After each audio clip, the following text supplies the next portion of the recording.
ভারী বৃষ্টি ও উজান থেকে নেমে আসা পাহাড়ি ঢলে বিপদসীমার ২০ সেন্টিমিটার উপর দিয়ে প্রবাহিত হচ্ছে লালমনিরহাটের তিস্তা নদীর পানি। এতে প্লাবিত হয়েছে নদী তীরবর্তী নিম্নাঞ্চল, ডুবে গেছে আমন ধান সহ ফসলি জমি ও মৎস্য খামার।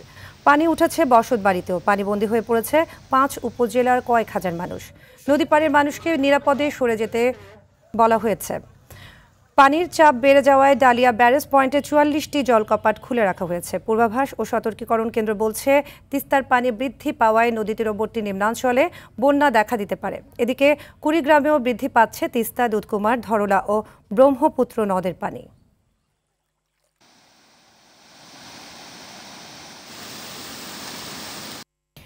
দর্শক, এ বিষয়ে আরও জানাতে লালমনিরহাট থেকে যুক্ত হচ্ছেন সহকর্মী মিজানুর রহমান।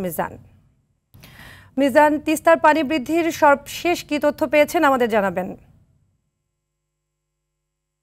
সাদিয়া, এবারের মতো পঞ্চমবারের মতো তিস্তা পারে কিন্তু বন্যার দেখা দিয়েছে।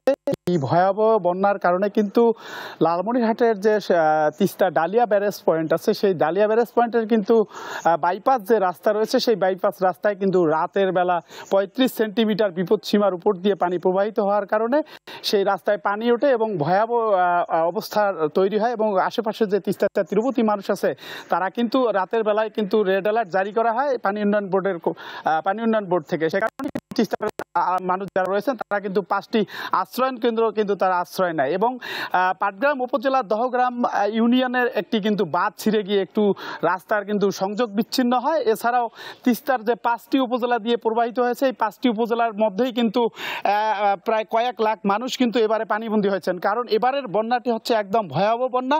এবারে আপনি আমার ক্যামেরার পেছনে কিন্তু দেখতেই পাচ্ছেন যে একটি বাড়ি কিন্তু অলরেডি কিন্তু ডুবেই গেছে এবং ক্রমে ক্রমে ডুবে যাচ্ছে। এবং আমি যদি একটু দেখিয়ে রাখি যে এই সড়কটি কিন্তু একটি চলন্ত সড়ক, সেই সড়কে কিন্তু কচুরি পানা দিয়ে ভরে গেছে, মনে হচ্ছে এটি যেন একটি পুকুর বা একটি খাল।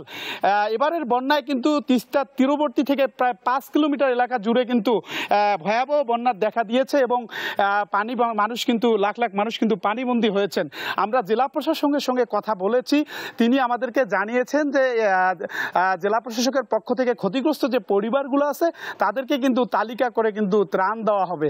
এছাড়া এখানকার মানুষ আরও বিভিন্ন সমস্যায় পড়েছে, রান্নাবান্না করতে পারছেন না, তারা ছোট বাচ্চাদেরকে নিয়ে কিন্তু উঁচু জায়গায় সরে গেছেন। এবং এখানকার যে পশু পাখি আছে সেগুলো কিন্তু গোখাদ্যের বিশেষ করে সংকট দেখা দিয়ে। এছাড়াও যে আমন ধান এবার ৩বার লাগানোর পরে কিন্তু ধানের সঠিক ফসলটি তারা পাচ্ছেন না। এখানকার মানুষ দুঃখ ভারাক্রান্তে তাদের যে দুঃখের কথা জানিয়েছে, বারবার এই বন্যার কারণে তারা কিন্তু নিঃস্ব হয়ে যাচ্ছেন।